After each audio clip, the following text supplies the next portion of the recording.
Game, I was 14 years old. It was the final game between the Rockets against the Knicks when Dream played against Patrick. And for some reason, I cheered for Rockets. The Houston Rockets select Yao Ming from Shanghai, China. So that's why when Rockets draft me, I just feel that must be some signs right there. You know? I'm honored to have the opportunity here with the Rockets organization, Mr. Alexander, and looking forward to a lot of success in the near future. Rockets management is expected to introduce fans to the newest members of the team following yesterday's trade with the Orlando Magic. I think he's the most talented player in the NBA, and we'll have great times in Houston for a long time. I'm just looking forward to something great happening in the city of Houston, and believe me, something great is going to happen. The Houston Rockets, now with the second longest winning streak in NBA history. This right here this is what it's all about. It's almost becoming magical. And the city of Houston has fallen in love.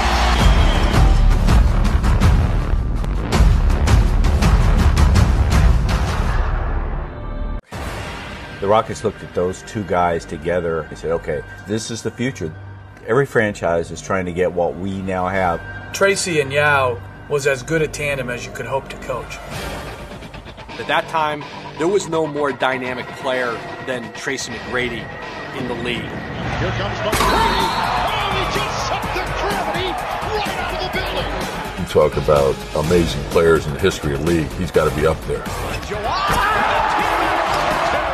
He just could do everything. He was so skilled. 13 points in 33 seconds. A terrific scorer, everybody knows that. But his greatest skill was his passing and basketball IQ. He's one of the great passing forwards to ever play this game. Brady with a no-look pass to the king of the combo. Whether it was me being a facilitator or whether, I was a scorer, it was just how the game was flowing that night of, how my game was going to be. Brady takes it to the basket. Oh, Yao Ming slams it home. Yao is the best combination of talent and teammate you could ever hope to coach. Yao Ming left Tony McKee nailed to the floor. The preparation and the commitment to everyday excellence was second to none. That was some good work right there, man. That was a good day. He put as much as you could possibly put into it each and every day. And there was incremental development. He didn't all of a sudden just one day wake up and average 27 points a game. It was from all the work that he put in. This is a paint catch followed by what we call up and under. So he's turning, fakes a shot. He goes up, he goes under, and now he's going to spin back and he's going to dunk it, which requires unbelievable footwork. Up, under, spin. Yao Ming, look at the foot. For the Rockets and the Jazz, it has come down to a seventh and deciding game as the series has shifted back to the Toyota Center in Houston. A sellout crowd. You gotta bring the energy and intensity for 48 minutes. Hard-nosed Rockets basketball. Here we go, baby. Win on three. 1, 2, 3, win.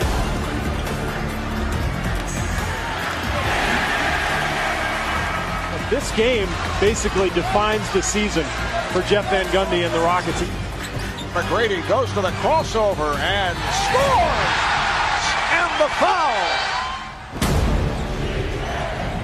3 minutes to go. And just thinking to myself, we just need to make a couple plays, get a couple stops, and we're going to win this game. And it came down to the Rockets couldn't get a defensive rebound. And Boozer gets it back. Another opportunity for the Jazz.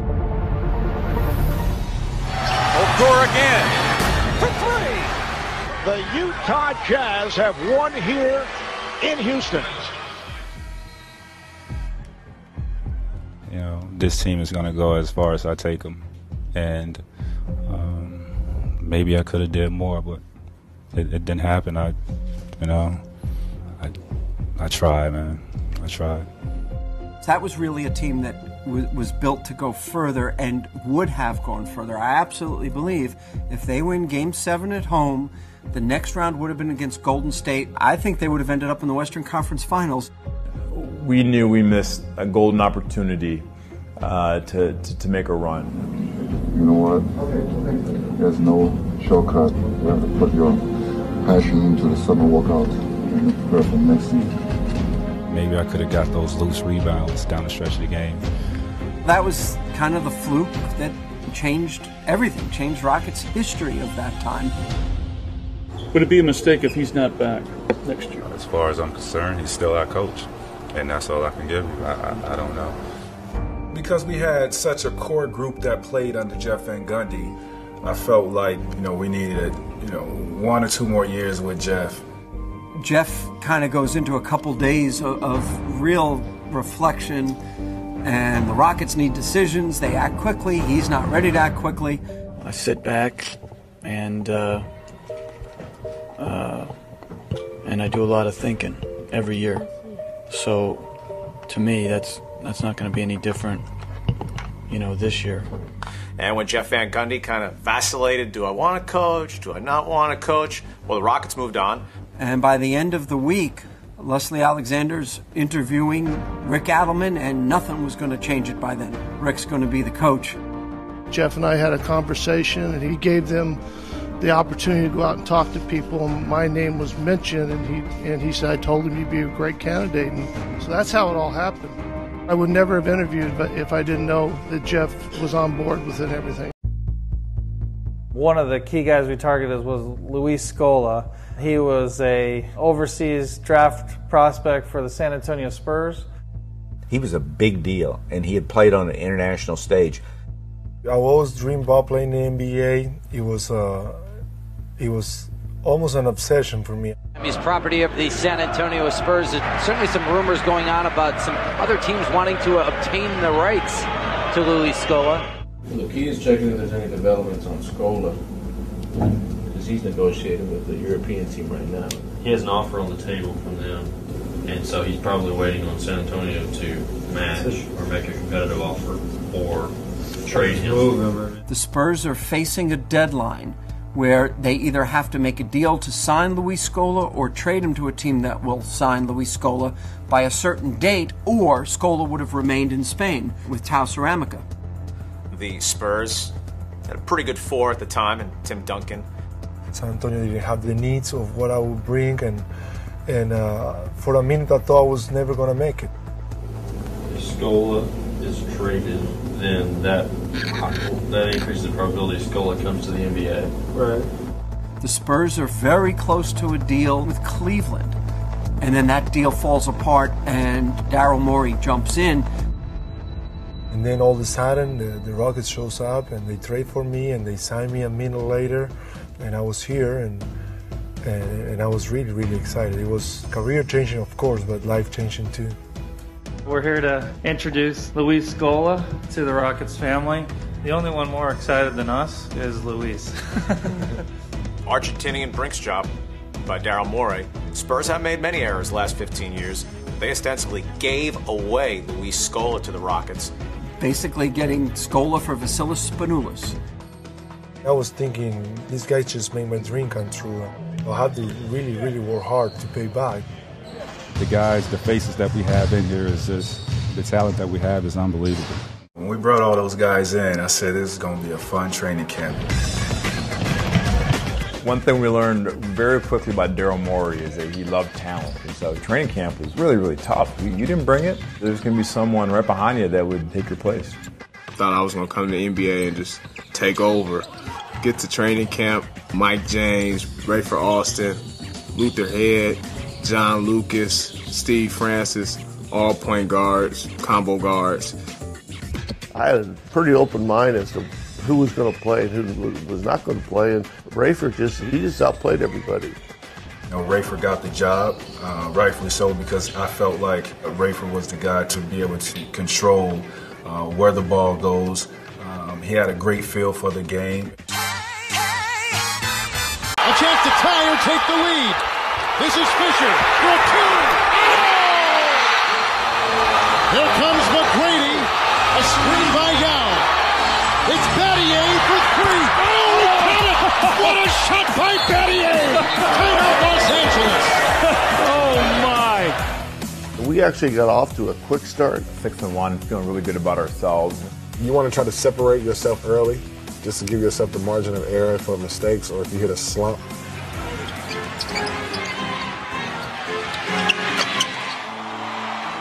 The Rockets now 6 straight losses. Granted, the schedule has been tough, maybe as tough as anybody in the league, but 6 losses now has them under 500. What's the biggest problem right now? I think their defense has slipped a little bit.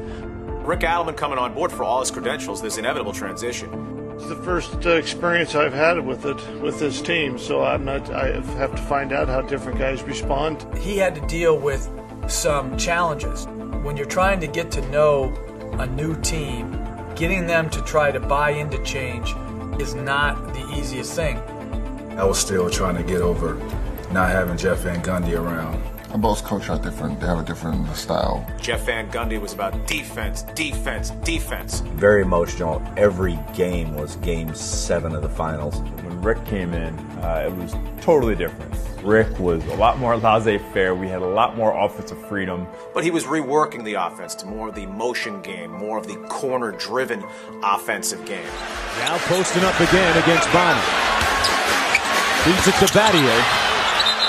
And the Rockets may be overpassing a little bit. It really took us some time to adapt to a new offensive system that Coach Adelman put in. That's an offense you just have to run. It can't be a called play and, okay, execute. I stand here and you have to be there.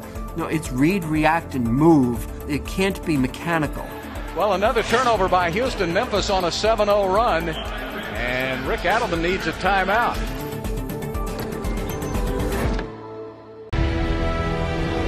T-Mac will work on Bowen. T-Mac to the rack. He's back. Good to have him back. Overhead. Goes for the reversal. Now with the rebound. And he slams it home and draws a foul. What a move by Yao Ming. Bonner with the jumper. And he missed it. The Rockets win the game. Got it there, but he missed it. Blocked by out. Blocked again by McGrady. Right then, I was thinking, this team's going to get going. This is a team that's turned it around. And really getting caught up to our defensive philosophies. It's all down there. You defend them, you're making tough shots on them. Rick did adjust his offense, and it took a while before they could run it without thinking. Down to Yao. Yao with a great pass to Scola. Nice pass, Yao. Look. He could see something building. You're going to have a force there in Yao and Tracy. Knowing how to get his guys easy shots, knowing how to have guys move the ball. Because with Yao and Tracy, everybody was going to get open shots. Back outside, Wafer with a 3. Got it! There it is. Rockets by 4, 19 and 3/10 seconds left. Other guys have just stepped up, and we're playing much better as a team. When you're a coach, it's got to be as good a feeling as you can have. That you're asking guys to do different things, and they're okay with it because they love being part of the team, and you also saw flashes of greatness in all of them. Look at the energy that these young kids are bringing to the game. I knew coming off the bench that whatever I could do for the team was going to be a bonus. Rockets player of the game, Carl Landry and Luis Scola, as those two rookies held the Rockets together in the fourth quarter. They trust me, they believe in me, and from that point on, I started playing better. My role was to be a spark off the bench, get T-Mac the ball, get Yao the ball. I want to make every shot tough. I want every shot to be like, man, that was a tough shot. I really had to work for it. 5 seconds, down to 4. Durant on the drive, blocked out of bounds by Hayes. I wanted to prove something. I wanted to impact the season and this team and be a part of it. We won 4 straight and then lost, so we were playing better. We were finding our identity out. They were a better team by the end of January. Yao Ming is out for this season with a stress fracture in his left foot. Season over?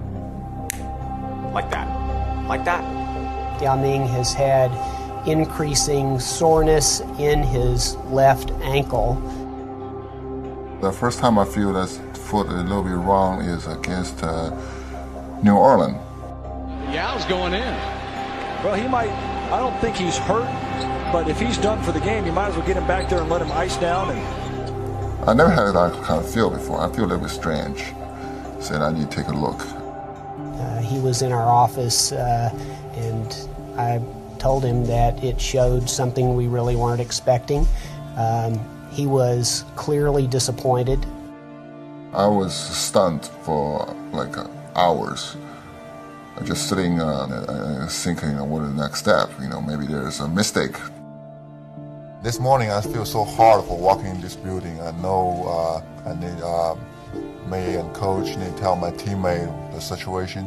We came into the locker room, we had a big meeting, and right before practice, I mean like maybe 20 minutes before practice. We get there, so okay, I was like, what's going on? When Coach Edelman talked to everybody, will be out. Everybody is like quiet. It was a real shock to our team. The spirit of the team goes down, the energy goes down. We're mostly bummed for him because we know how hard he worked, how much he put into the season, to our team, how much he cared about what our team was doing, especially winning 12 in a row. Because Yao is such an unselfish guy, he felt like he let his teammates down. His reaction was, I'm sorry. I'm sorry that I got hurt. Even though no one around here could have even thought of a way to blame him. So you have that side of the devastation for Yao. And then, oh yeah. The games of the 29 Olympiad in 2008 are awarded to the city of Beijing. Part of Motherland China's whole plan in exporting Yao to the NBA, letting him develop against the world's best, was to lead China in the Olympic Games summer of 2008 in Beijing. And Yao pretty much knew, I have to get healthy and play in those Olympic Games. They told him it was an 8 to 11 month rehab process. Well, the Olympics were in August. And there was definitely a countdown of, okay, what is the time frame? Can he be back? It's just a terrible sequence of events for China and for the Rockets. It's a pretty big swing from a high to a low. Mark Cuban joins me once again. Hey, Mark, what about, I don't know if you saw the story, but Yao Ming is going to miss the rest of the season. He's got a stress fracture with his foot. What? Your reaction to that? Yeah, he's out for the rest of the year. Yao is out for the rest of the year? Yes. Oh, my goodness. Rarely is there a night when something other than the game is the big story, but unfortunately tonight that is one of those cases. Yao Ming will not play the rest of this season. Do you really have enough to, this is what we're thinking at the time. Do you really have enough on your team to pick up what Yao brings to our team? We had to be picked up somewhere.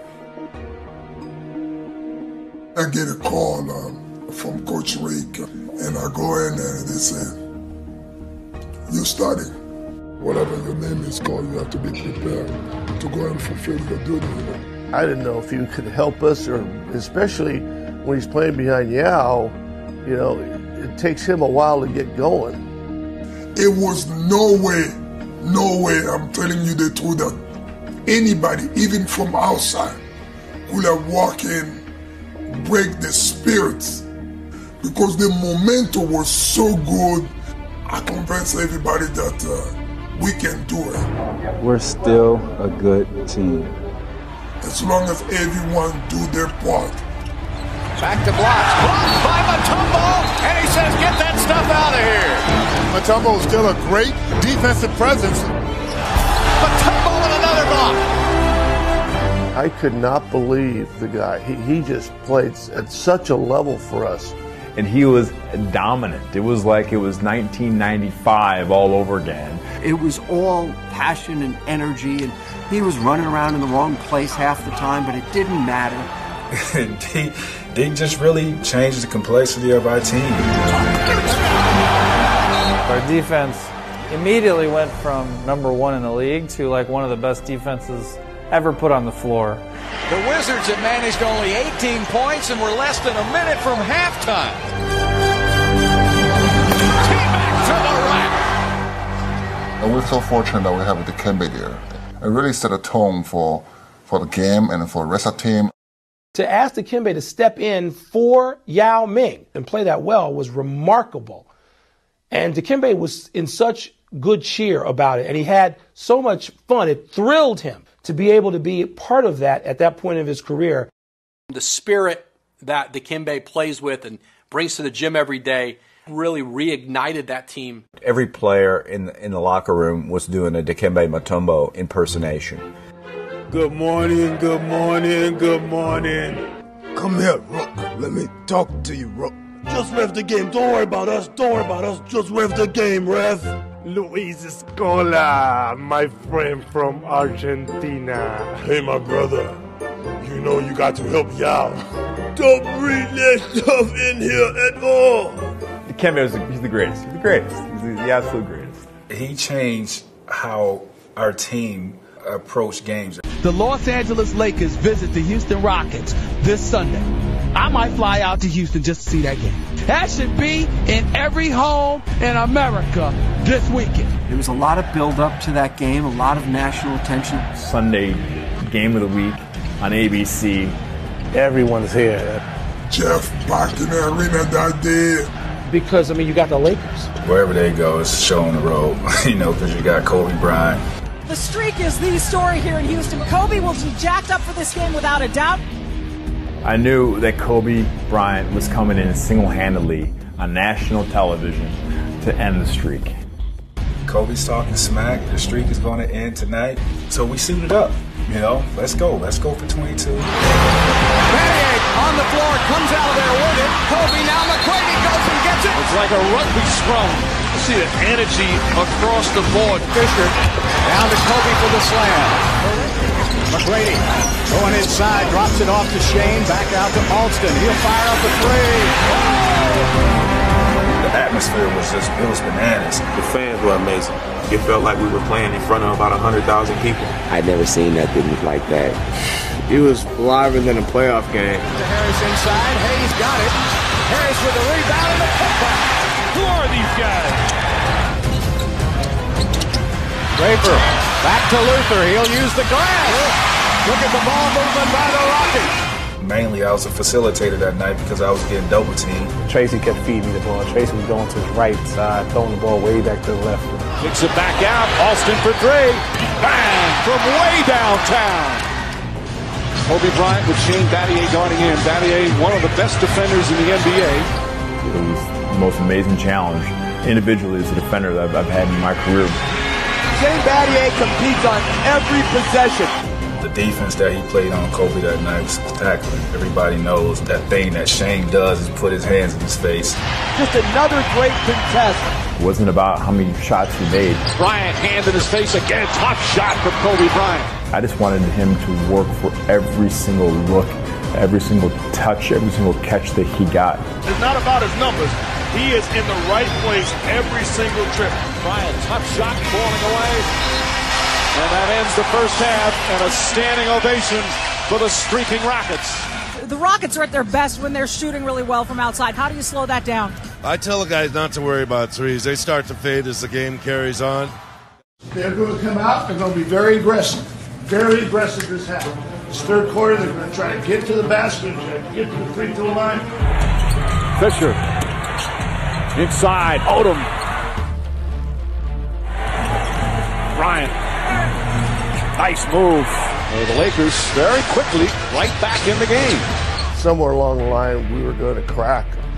Rockets struggling right now here in the third. Fisher knocks down the three. 12-0 run to start the period. I remember looking at Kobe and looking at all these guys, and they thought, well, this is over now. They just expected a really difficult game. Get our heads up. We have the lead. Come on, man. We have the lead. This is our game. We've got the lead. Now let's go. Rafer set. Hits. Finally, Rafer Alston gets the Rockets on the board in the third. Rafer Alston. What can I say? He was shooting from all over the place. Rafer set. Hits. Alston another three. Bang! Rafer Alston lighting it up.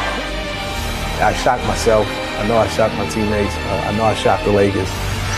Alston another three. Hits another. 8 3-pointers. A career-high 30 for Rafer Alston.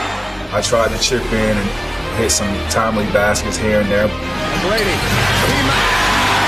Houston's MVP steps up and hits another. This crowd is absolutely absolutely delirious. Bryant, jump shot, blocked. Battier got a piece of it.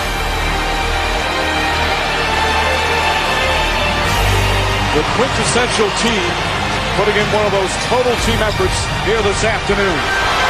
Bobby Jackson from the deep. Bobby Jackson! Getting it done! Thanks to Rafer, to Bobby Jackson knocking down those shots, and we pulled it out. And Kobe thought he was going to end that streak, but we got to 22.